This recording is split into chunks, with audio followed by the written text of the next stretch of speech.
As-tu déjà entendu dire que parfois, ce n'est pas le manque de compétences qui bloque une vie, mais la jalousie des hommes? C'est l'histoire de Franceline. Franceline avait un fils brillant, il venait d'obtenir sa licence à l'université, partout où elle passait, elle répétait fièrement, « Mon fils est différent. Mon fils est intelligent.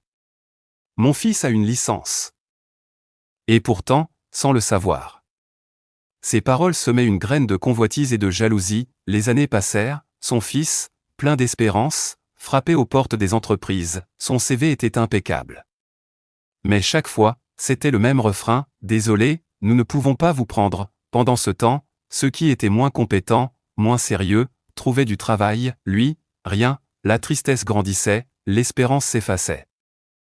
Un jour, alors qu'il errait, découragé, il reçut une invitation pour un séminaire d'église. Il hésita, mais finit par s'y rendre. À la fin du culte, le pasteur le fit asseoir, son regard était grave.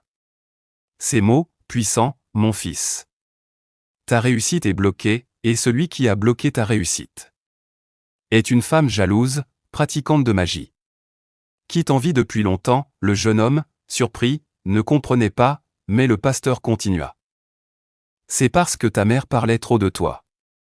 C'est par ces paroles que la porte de ta vie a été ouverte. Alors le pasteur pria, il brisa la malédiction, et libéra son avenir. En rentrant à la maison, le fils raconta tout à sa mère. Franceline, bouleversée, comprit son erreur. Elle avait, sans le savoir, exposé son enfant au danger. Dès ce jour, elle changea, elle devint plus discrète, plus prudente, plus humble. Toutes les réussites ne se racontent pas, tous les succès ne doivent pas être criés sur les toits. Parfois, ce que tu dis avec fierté peut devenir une arme contre toi. Protège ce que Dieu t'a donné, ne partage pas tout, le silence est parfois la meilleure sécurité. Et toi?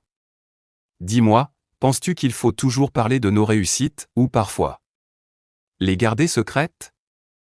Si cette histoire t'a touché, laisse un j'aime, abonne-toi, commente et partage pour inspirer, sauver d'autres vies.